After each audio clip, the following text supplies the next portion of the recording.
Infamous Joe Fruwald, the infamous. That almost proves that we just did that song on a whim with the accordion. Kids.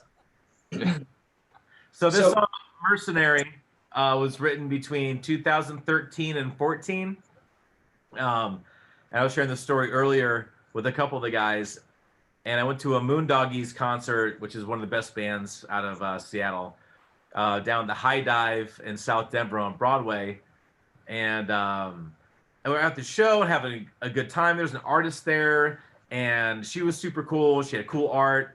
And I just remember seeing one of her pieces was called Mercenary. I was just like, that's just a cool concept. Like, mercenary is just kind of a cool idea or whatever. And so I just kind of like let it settle in my brain a little bit, and then started writing this song, and came up with some lines and got the mandolin involved and whatever. And the chorus, it ain't too bright to see.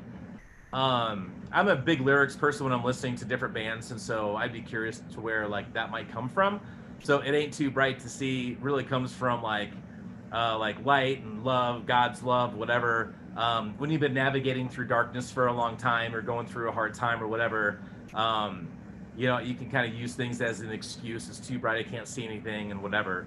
So anyway, as a mercenary, I kind of like went into a character mode, and that's where that ain't too bright to see kind of comes from. So just a couple of things I wanted to bring out from the song too. That's beautiful. Thanks, man. And then Josh Benson, actually, I was playing with you a ton at the time, along with Clint Bartok and Brian Christensen. I think we all participated in this song on many levels. But Josh, I sent you something at some point, and you responded with something as well, right? Yeah, I remember.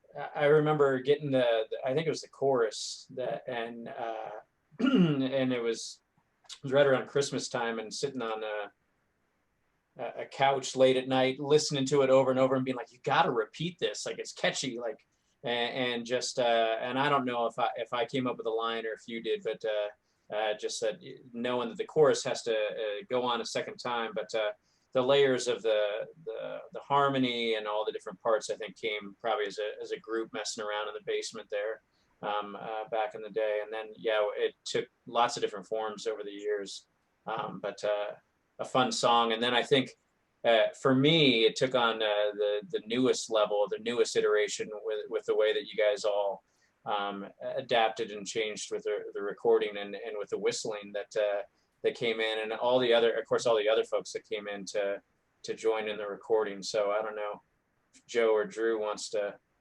speak to that. Who all ended up being on this track? So on Mercenary, obviously Joe came in. Well, quick funny story about Joe is another quick funny story. Before we started doing this album, before we even had like what songs were going on this album, because we had like 40 songs to choose from, I texted Joe. I'm like, Joe, I need you to do a whistle solo on our album. Like, that was a very specific text message. And then the accordion was the giant bonus of the whole album for sure. So I thought that was a pretty fun one. But on this album is me, Andrew, Josh, Ben Martinez on bass again, Lionel Lucchese on the drums again, and of course Joe Fruwald. So yeah, and part of that big crazy day that we had at my house recording, 9 songs in 12 hours or whatever it was. Yeah, Joe showed up and stuck it for sure. Joe, tell us about your experience that day. Well, it was magical. You know, I did throw together that whistle solo kind of last minute, you know, because when I whistle for a song, it's very I don't like to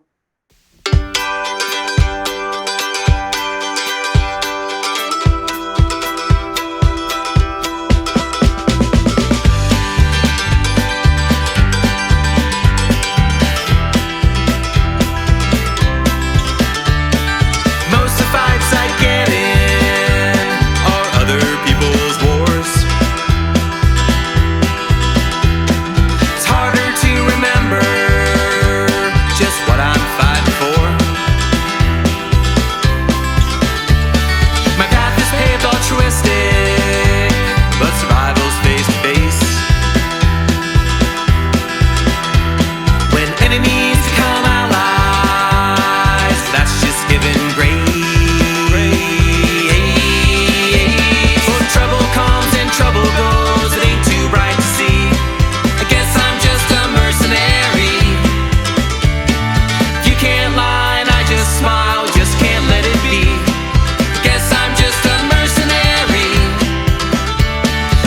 unify, protect what's right, even if it is temporary.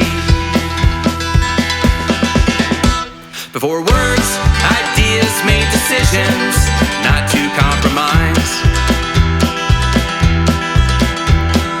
Repeat paths entangle, emerging from our eyes.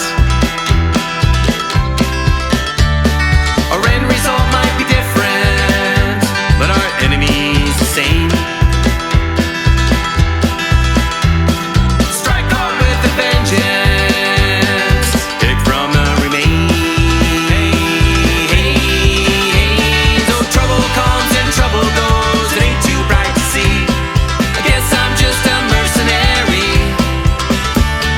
You can't lie, and I just smile, just can't let it be. I guess I'm just a mercenary. Let's unify, protect what's right, even if it is temporary.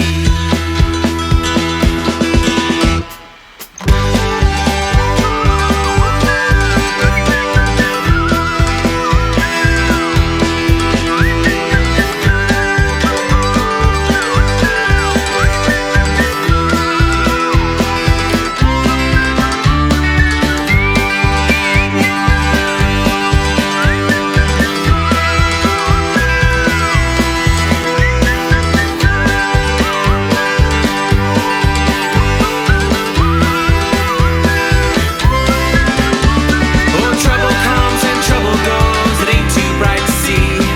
I guess I'm just a mercenary. You can't lie, and I just smile, just can't let it be. I guess I'm just a mercenary. Let's unify, protect what's right, even if it is temporary.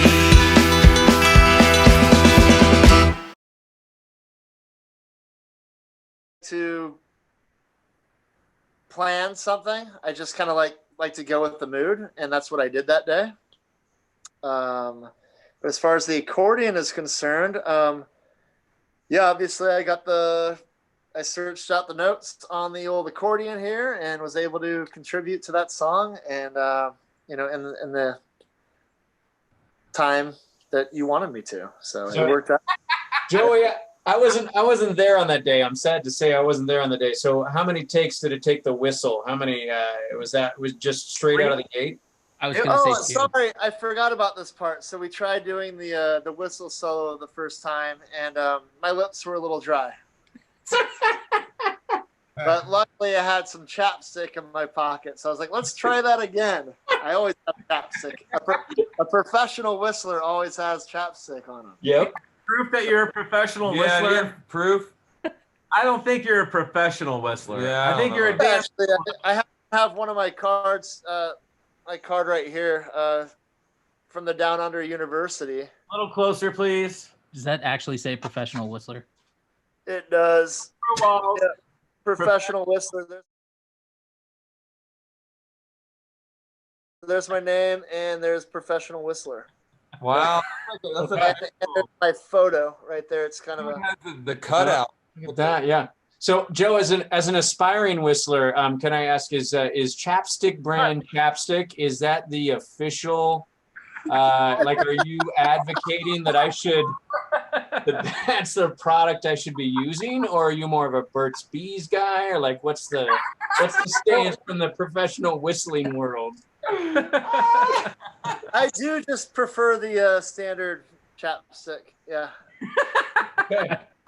Any How is that? effort is SPF to hurt the tone. When I'm at my best whistling, it's when I don't need chapstick at all. It's when like I haven't had any alcohol in a few days, and my lips are, I'm not dried out at all. Just I have a nice natural moisture. Those are the glory days, aren't I they? prefer to whistle in the spring and summer. Ah. Does humidity make any difference? Absolutely, it does. Yeah. So like, is it come more like in Nebraska? Is it smoother, or out in Colorado, did you find the dryness caused any problems? Colorado, yeah, it did. Thank God I brought the chapstick. Yep, it does with the microphone. And there, I need to know. We only invited you to this Zoom like 5 hours ago? How did you have time to make business cards?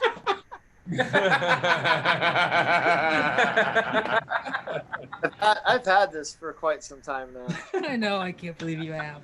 You press the edges with sandpaper. Full ride. And at the Unbelievable. ready too.